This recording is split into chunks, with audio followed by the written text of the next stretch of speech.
Tales from the wild. Stories from the heart. A journey into the mind and soul of fired-up business professionals where they share their vision for the future. And hear from a different non-profit organization every month as they create awareness of their goals and their needs. Dive into a world of untamed passion as we join our host, Shireen Botha, for this month's episode of Friends from Wild Places. And do you have different platforms for individuals to work with you, Brian? For example, is it so many sessions, or do you do like business retreats, or is it group, or just go a little bit deeper on that level? Yeah, sure. So, Signing up. That's why I'm asking. well, yeah. So I'll be honest with you. It's been what I've loved about it is because it keeps evolving, right? Like it keeps evolving. So I'll kind of go through real quick. So the first thing is I only offer one program for individuals, and it's called Enlightened Evolution. And I have to tell you, I have to say it's one of the things I'm most proud of what I feel so gifted to put out in the world. And because the reason is because it is truly deeply powerfully transformed individuals and leaders in their work. And there's testimonies of what people wrote, and I love it because I look at the individuals that have gone through it. There have been CEOs of major companies that, were like, I want to do something else. People, millennials, several have signed up that are like, wow, like I thought I was on this track kind of where I was at 30 something. Every time they come in, I'm like, okay, my gosh, I can see myself in them. But now I want to go in another direction. Or there's a sense that they're seeking to have they're in a role and they want to have deeper clarity. And also personally, there's some things they're trying to work through in that. That program is 10 sessions, and it's one-on-one with yours truly. And it's usually twice a month is what I like to say. We meet twice a month. And all I ask is, we have a session before we begin to have clarity on what it is that you're seeking to be enlightened about. So that becomes kind of the navigation for the conversation. And so we always kind of come back to that. But as the sessions evolve, sometimes that twists and turns. Sometimes I've had some clients, they connect with me because they're highly successful, but they say, I really feel like I want to do something else. And in the midst of working together, a huge opportunity comes to them. And now we start looking at that. When the session 9 concludes, we take a 90-day hiatus and we reconnect 90 days later, because I feel that's where the biggest issues are. There's like programs that end and then there's nothing. So it's a great way to reconnect.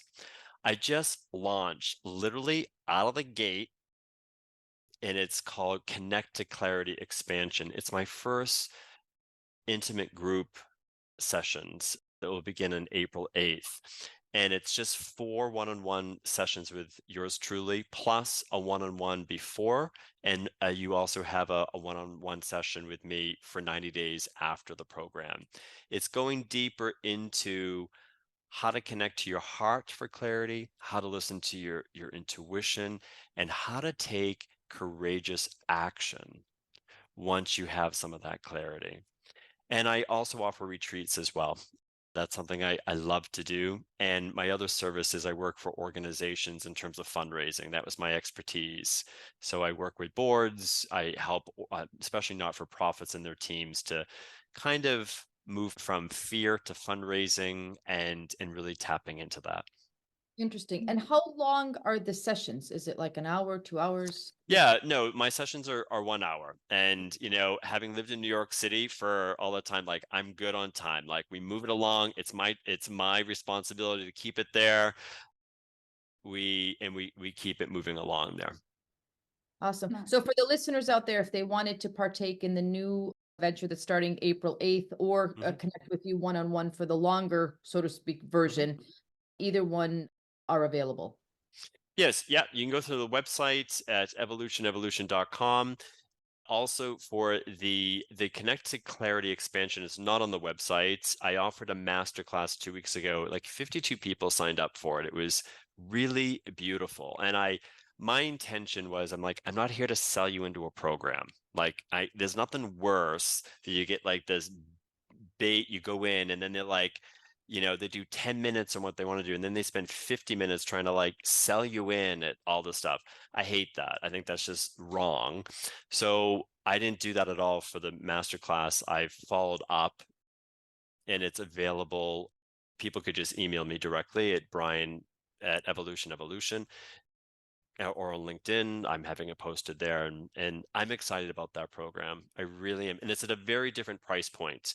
I wanted to have it at a lower price point because it's a bigger investment to do the one-on-one, but it's also longer and deeper, and you see the results. But I wanted something that maybe you just want to kind of go deeper. You want to learn. You want to be, there's power in being with other people and listening, and so it's at a different price point too, which is something that's important to me. Or folks can evolve into the deeper program, right? Yeah, possibly. Yeah, possibly. Yeah, if that resonates. Yeah. Brian, you did mention nonprofits and how you assist them. Friends from Wild Places, we do support a nonprofit every month. So this month we're going to be taking a nonprofit that you suggested, Brian, that was Access Employment. accessemployment.ca. We will put the website in the show notes for you listeners. But Brian, tell us a little bit about this organization and how we can support it. So I am really proud to say I've been on the board for 10 years at Access Employment. When I moved from New York City to Toronto, I was looking to offer my volunteer services. In New York, I used to help immigrants and newcomers, help them to just write basic resumes, something I loved doing. And I was looking for something in Toronto, and I was introduced to Access Employment. So I started as a volunteer, and they are the #1 organization in Canada that helps newcomers who arrive to help them find employment. And it's a $36 million organization. Now it's grown so much in 10 years. And I used to do presentations to their financial service component and different groups about how to present themselves when they're going in. They're in a moment of transition. I feel like, I was able to really connect with them. And then they were looking to grow their fundraising. They received most of their support from government and from corporate, but they wanted to grow individuals, and they brought me on the board. And now I have served as chair of the board for 3 years. My term ends actually next week. And it has been so powerful because I've seen lives changed. And I used to tell them, this isn't just about a job. And that's what I tell the board. Drop your ego at the door. This isn't about having it on your resume. I don't care what role you have. This is about creating hope. And this isn't just about the people who are crossing the threshold coming in to go through a program. This is about the generations that will follow. This is about the hope that's being instilled. And it is just incredible to see so many individuals that receive placement every year, that feel supported, and the staff that is so committed to doing that in such a professional, kind, forward-thinking way that just is just so powerful to me. And it's one of the things in my life that I'm most proud of. Wow, amazing. Awesome. So could we go and donate on the website? Yes. Yeah. Okay. One of what I would direct individuals to donate, it's something called the World of Difference campaign. And actually it's a fun story. When I was brought on the board, that was the very first campaign they wanted to try with individual donors. The goal was $10,000. I was like, you're gonna be kidding me. Like, I'm like, that's what you're looking to raise. Anyway, that year we raised 20.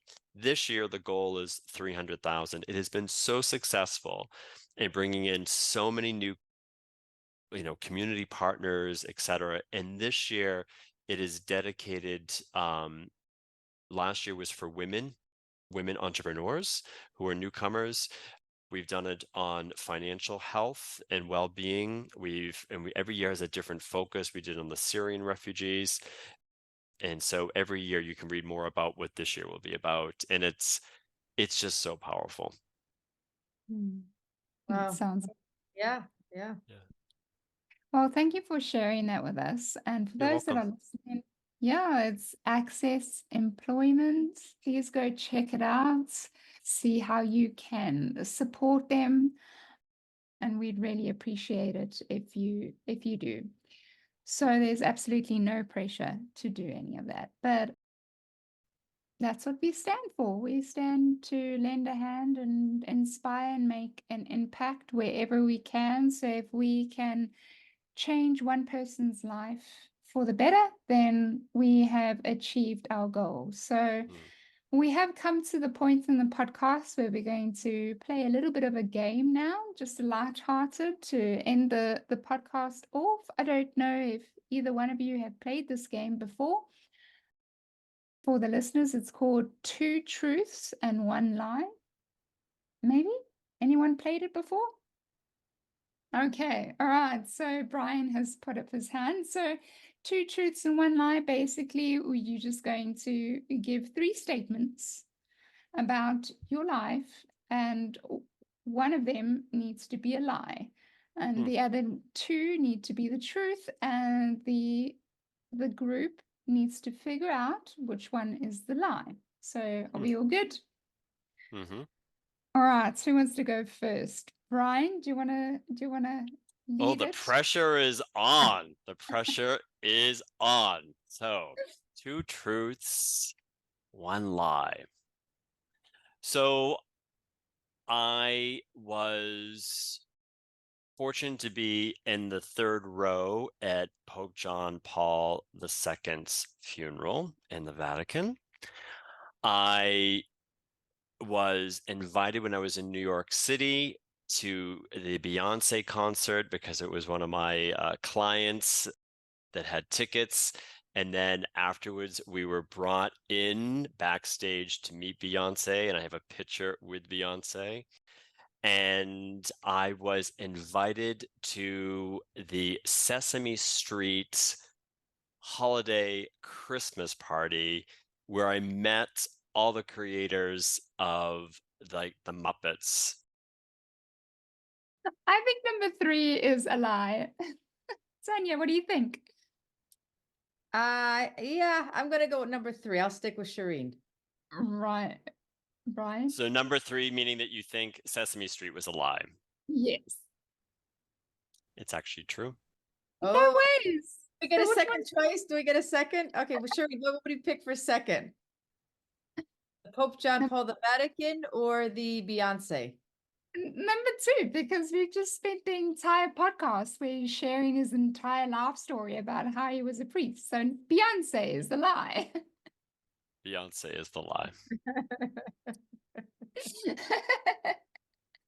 Sonia, Beyonce. over to you. Okay.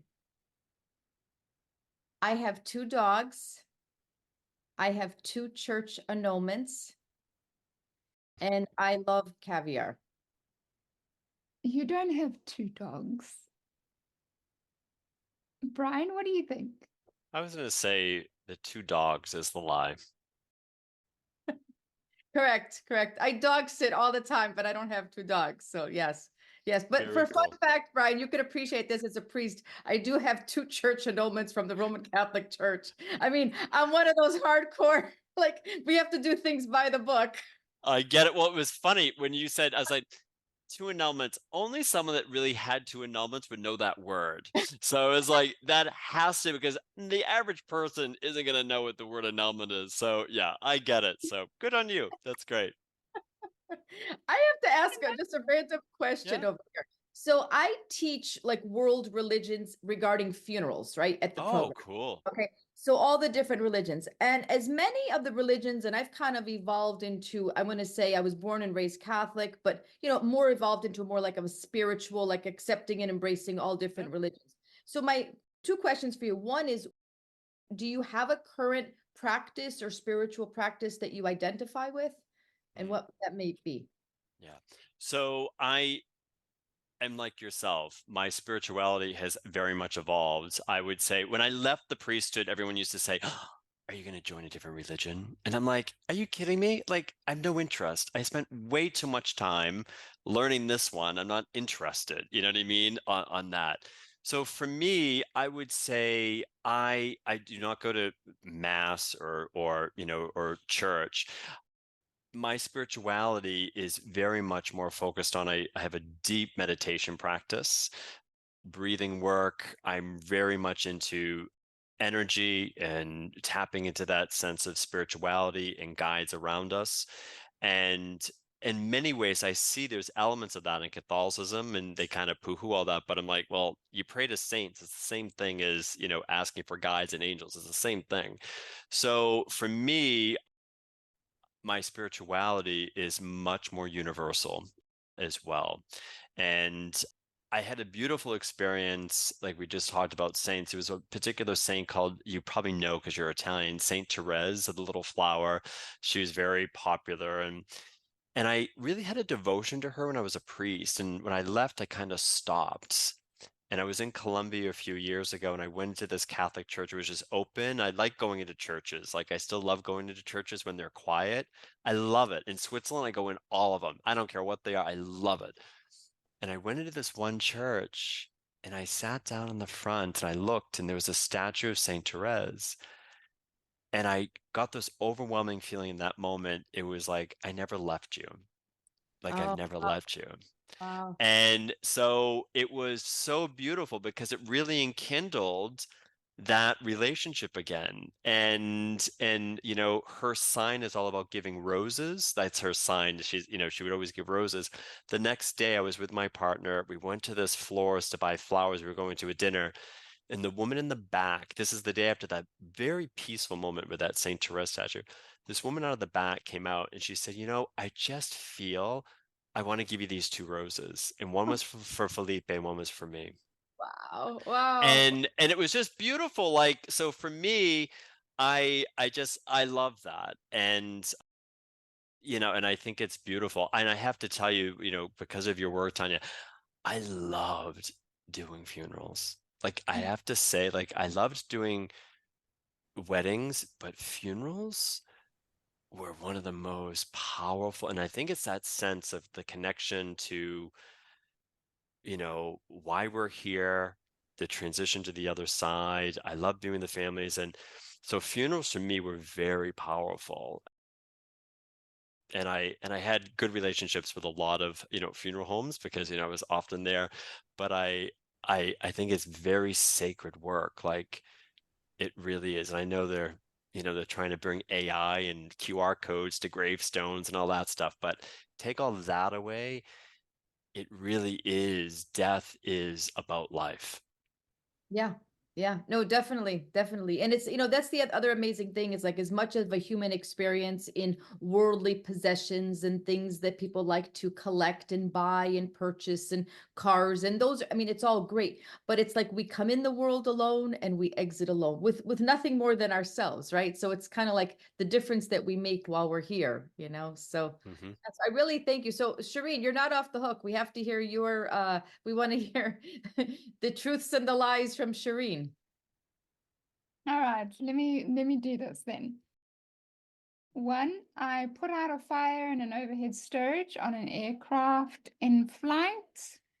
2, I have bungee jumped off the Titsikama Bridge in the Eastern Cape, South Africa. Or 3, I almost stepped on a python 3 meters long. I'm going to say the overhead bin.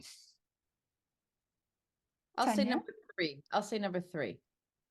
So the lie is I have bungee jumped off the Titsikama Bridge in the Eastern Cape. Wow. You got us. Very cool. Very Yeah, cool. very well done.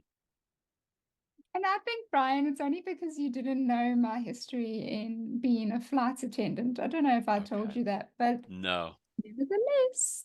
Okay. That was awesome, guys. Yeah, I think this conversation is very interesting, and I love walking into churches myself. I mean, I came back from Spain last September, and that was one of my most favorite things, other than walking through these beautiful historical towns, was just to walk into the churches and just find a little pew and sit there and just look at all the magnificent architects and sculptures and all that like hard work that went into it, and also obviously the spiritual side of things. But that's a whole nother podcast for another day, because Christianity was very much also inscribed into my background, into my upbringing, which caused a lot of problems and also good things. So there's good and bad things there, but again, a whole different conversation for a whole nother day. But I do love these conversations that we're having. But it has come to the end of the show, unfortunately. Let's take just this time to say where we can find you. So Tanya and Brian, just take a few minutes to tell the listeners, if they really have connected with you listening to this episode series, let them just know where they can touch base with you and ask any questions or whatever the case may be. So Tanya, why don't you go first? Sure. So folks can find me on LinkedIn. I don't have a TV, stopped watching it about 28 years ago. So live on LinkedIn. You can find me there. You can connect with me there. As far as my current work, as I mentioned, I oversee the mortuary program at Miami-Dade College, and I'm a full-time professor. In addition, I call it my blessed work. I'm the matchmaker, and no, it's not a dating service. I actually match people who can no longer live alone with communities in Florida. For example, folks with dementia, Parkinson's, cognitive disorders, or even physical challenge. So I place for assisted living memory care, and actually little casitas. So there's no charge to use us. It's a blessed work that I do. And my tagline, it kind of encompasses all my work. It says, as always, I will be the last one to let you down. Love that. Brian, what about you? I welcome to hear from individuals as well. I'm very involved on LinkedIn, so feel free to connect there. Definitely, I just launched Instagram, TikTok, and YouTube literally this past month, which is really fun. I'm having so much fun. So Instagram is just brian.bachand, at Brian Bachand on YouTube, and also the same for TikTok. And I also do a live show every single Monday on LinkedIn called Soulfully Speaking with Brian Bachand. It's just 17 minutes, but I have it turned into a podcast that's available on Apple and Spotify. I just had episode 70 on Monday, and it was all about courage, actually. So it was interesting. We were speaking about that earlier. So welcome to hear from anyone there. And of course, the website, evolution.com. Absolutely. Thank you so much, Brian, for joining us today. Tanya, it's always amazing doing these shows with you. You can find Shireen's bookkeeping services on LinkedIn, on Facebook. But more importantly, the Friends from Wild Places, you can find us on LinkedIn at Friends from Wild Places. We have a website called friendsfromwildplaces.buzzsprout.com. That's friendsfromwildplaces.buzzsprout.com. You have the video version. So if you want to see us and hear us, you can find us on YouTube. Please like, comment, and subscribe. But if you just want to listen in, you can find us on every single live streaming podcast platform there is. You'll find us, Friends from Wild Places. But other than that, to all the listeners, thank you so much for listening, and we'll see you next time. And remember, you got this, and stay wild. Bye, guys. Bye-bye. Bye-bye. You've been listening to Friends from Wild Places with Shireen Botha. Be sure to subscribe to the podcast from the links to catch every episode and unleash your passion.